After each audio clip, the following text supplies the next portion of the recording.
जय श्री झूलेलाल। सतनाम साखी।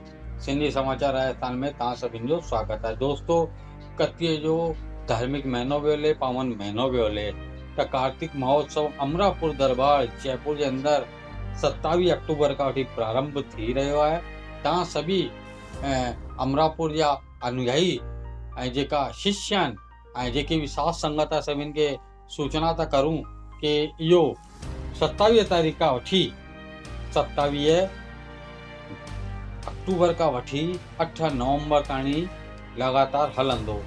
प्रतिदिन प्रभात फेरी सुबह 6 का 7 रहंदी, जंहिंमें सतगुरु स्वामी टेऊंराम महाराज साईं जा सकीर्तन हलंदा। तंहिंखां पोइ 7 का 8 लॻी 20 मिंट ताणी प्रार्थना सत्संग ऐं कीर्तन ऐं कथा जो आयोजन रहंदो। ऐं शाम जे टाइम जी अगरि ॻाल्हि करूं त शाम जो 4:30 खां 6:20 ताणी सत्संग कीर्तन ऐं आरती रहंदी। त हिन वीडियो माध्यम सां असां तव्हांखे अमरापुर दरबार जी जानकारी ॾियूं पिया, कतीअ महीने जी, प्रभात फेरी जी ऐं तंहिंजे अलावा सत्संग इत्यादि जी।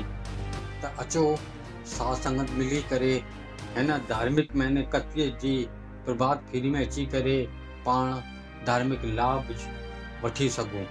तंहिंजे अलावा अमरापुर दरबार जे बारे में असां ॿुधाईंदासीं कि जेकी ॾियारीअ ते हिन दफ़ा सजावट हली आहे, उन ॾियारी सजावट जे अंदरि धार्मिक स्थल जे अंदरि जेको असांजो अमरापुर तीर्थ स्थान आहे उहो 4थे नंबर ते आयो अथव। इहा सभिनी लाइ करे हिकिड़ी ॾाढी हर्ष जी ॻाल्हि अथव, ॾाढी ख़ुशी जी ॻाल्हि आहे कि जयपुर में केतिरा न वॾा वॾा मंदर ऐं टिकाणा ऐं धार्मिक स्थल आहिनि, उन जे अंदरि असांजो अमरापुर दरबार सिंधियुनि जो आन बान शान अमरापुर दरबार अगरि 4थे नंबर ते आयो आहे त ॾाढी ख़ुशी जी ॻाल्हि आहे।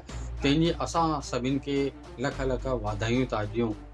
त सभिनि खे असांजी दुबारा हिकु विनती आहे कि प्रभात फेरी 27 अक्टूबर खां वठी प्रारंभ अथव, जेकी 8 नवंबर ताणी हलंदी, जंहिंजो समय अथव सुबुह 6 खां 7 ताणी। स्थान अमरापुर दरबार, तंहिंमें सतगुरु स्वामी टेऊंराम महाराज जो कीर्तन हलंदो, उन खां पोइ सत्संग भजन इत्यादि। जय श्री झूलेलाल। सतनाम साखी।